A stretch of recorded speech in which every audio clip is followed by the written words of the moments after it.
بسم الله الرحمن الرحیم.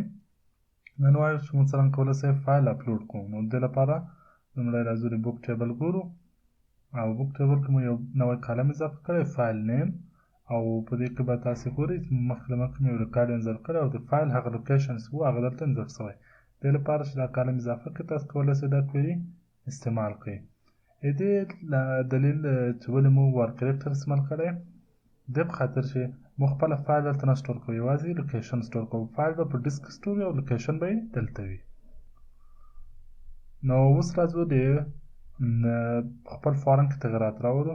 لومړی باید یو اټریبیوټ خپل فارم ته اضافه کړو د انک ټایپ په نامو او ملټي پارټ فارم ډیټا ور اضافه کړو دلته. دې په خاطر که چیرې تاسو غواړئ له خپل فارم څخه فایلونه ولېږدوئ نو تاسو د اټریبیوټ ته ضرورت لرئ. اوس راځو یو نوی انپوټ ټایپ جوړو او ټایپ یې فایل کوو. نوم ورکوو بوک. اوس چې کله مو دا اټریبیوټ دلته ور اضافه کړ د انک ټایپ او کالم مو هم جوړ کړو وبخښئ انپوټ ټایپ. نو اوس راځو اول دا چک کوو چې آیا دا فایل سیټ شوی او که نه ده سیټ شوی. د دې لپاره موږ د پوسټ سوپر ګلوبل وریبل نه استعمالوو، د هغه په ځای فایلز په نامه خپله ځانګړی یو سوپر ګلوبل وریبل شته هغه استعمالوو. که چیرې دا نه و سیټ شوی نو موږ به ورته ولیکو چې فایل ناټ سیټ او دا به بیرته ریټرن کړو یوزر، یعنې بیرته بیا هغه فایل ته ریټرن کړو، نور به فارم نه سبمیټ کیږي. او دلته به یو نوی کالم انزرټ کویري هم ور اضافه کړو. خو دې لپاره چې دلته لومړی فایل انزرټ کړو مو راځو یو څه نور کارونه ترسره کوو. اول د فایل لوکیشن معلومول، د فایل نوم راخیستل او دا کارونه ترسره کوو. د دې لپاره لومړی لیکمه چې فایل نیم. دا فایل سوپر ګلوبل وریبل خپل یو بل کالم هم لري. لومړی به د بوک نوم ور مشخص کړو او د دویم انډکس په حیث به د هغه نیم ور پاس کړو، یعنې دلته به نیم ولیکو او هغه به مو ته د بوک نوم را ریټرن کړي. او دویم وریبل به جوړ کړو او هغه ډایرکټري به ور مشخصه کړو په کوم ځای کې چې موږ غواړو دا د بوک وریبل سټور شي. نو دلته به مو یو لوکیشن دلته ور جوړ کړو. نو لومړی راځو یو فولډر دلته جوړوو د کریټ فولډر کې، دلته به نوم ورکړو فایلز. اوس راځو دلته ورته لیکو چې فایلز سلش او دلته د خپله د فایل نوم ورسره کانکټینیټ کوو. نو دلته مو یو بیس نیم فنکشن استعمالوو. بیس نیم فنکشن تاسې ښه رسې استعمال کړئ ځکه دا په مختلفو اپرینګ سیسټمو کې دا بیک سلیش او فرونټ سلیش مختلف کارونه ترسره کوي. نو دا بیس نیم خپل هغه جنجالونه یې تاسو له سره لرې کوي. اوس راځو د موو اپلوډډ فایل فنکشن استعمالوو. دې په واسطه موږ کولی شئ دا فایل له دغه له ټمپرري نوم ځای څخه اصلي یعنې دایمي ځای ته اپلوډ کړو. دا ټي ام پي نیم څه ده دا مخکې له مخکې ډیفاین شوی او دا دې په خاطر ده چې دا یو ټمپرري ځای ده په سرور کې. دلته دا فایل اپلوډ شوی د هغې څخه به مو اصلي ځای ته اپلوډ کړو، یعنې دا سیکنډ ارګومنټس مو ور پاس کړی ډایرکټري یا هغه ځای ده چې مو ور مشخص کړو. اوس که چیرې دا کار ترسره شو دا به ټرو ریټرن کړي او مو به دا باقیمانده کار هم ترسره کړو کوم چې د کویري اکزیکیوټ کول دي. او که دا فایل اپلوډ نه شو نو مو به ایلز ورته ولیکو چې فایل ناټ اپلوډډ. اوس ګورو راځئ دا څلورم ارګومنټ چې دلته د فایل ده دا هم ور چینج کړو. دا به ور بدل کړو ډایرکټري ته، یعنې دغه ډایرکټري ته یې اپلوډ شوی ده. دا ریکارډ به هم هلته انزرټ کړو ډیټابیس ته او دا به په سنګل کوټ کې ونیسو ځکه دا سټرینګ ده یعنې وان کرکټر. پیج به ریفریش کړو. اوس به دلته یو کتاب نوم ولیکو how to be successful. ډسکریپشن به هم ورکړم د سکسیس بوک او پرایس به یې څه ورکړم او دلته یو فایل ور مشخص کړم. دا فایل به مشخص کړم او کریټ به ګورو چې سکسیس. راځو ګورو په ډیټابیس کې ګورو چې نوی ریکارډ انزرټ شوی فایل سلش نیو پاسورډ ډاټ پي ان جي. اوس راځو د ایډیټینګ برخې ته او دا ګورو چې څنګه موږ کولی شو ایډیټینګ ترسره کړو په فایل اپلوډ کې. راځو یو بل انپوټ ټایپ هم جوړو او دې ته نوم ورکوم د فایل. د نیم به هم ور بدل کړم همداسې ټایپ ور بدل کړم اوس راځم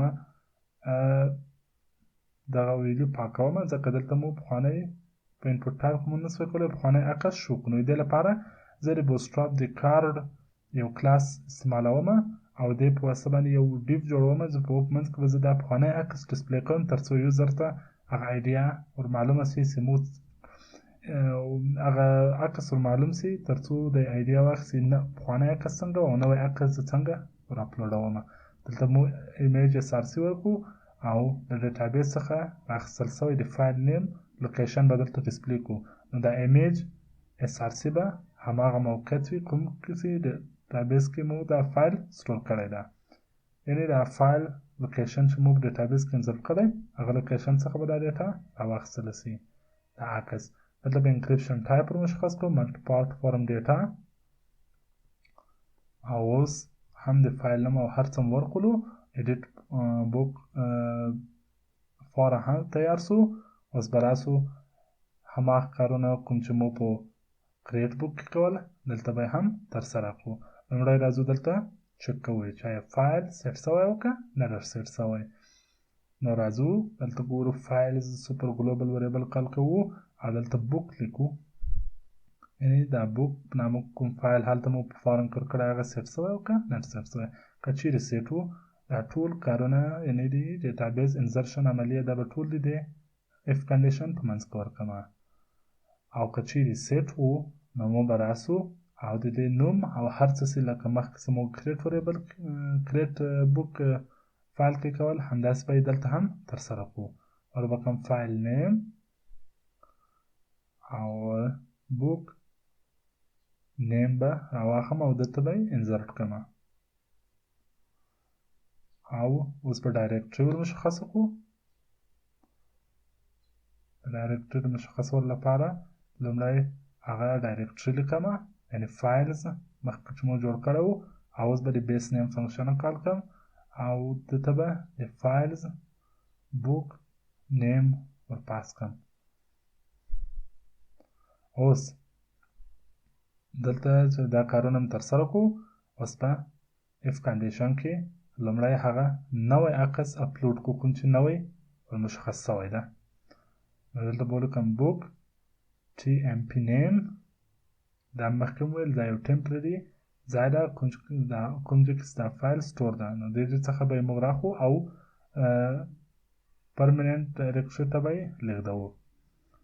نو دا فنکشنه موږ ته دغه کار یا دغه سهولت رابرابروي. اوس به دا ټول کوډ د منځ ته ووځو او دلته به په دې ځای کې یو د دغه ریکارډ هم اپډیټ کړو د بو فایل نیم ریکارډ. نو دلته به ورته ولیکم چې فایل نیم از ایکوال ټو ډایرکټري، یعنې نوی کوم فایل چې مو اپلوډ کړی هغه ډایرکټري.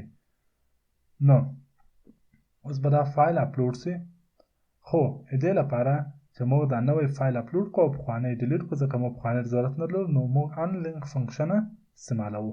خو د انلینک فنکشن ته باید موږ هغه ځای ور مشخص کړو کوم ځای څخه چې موږ غواړو دا فایل ډیلیټ کړو. دې لپاره زه باید پخوانی فایل لومړی ریډ کړم.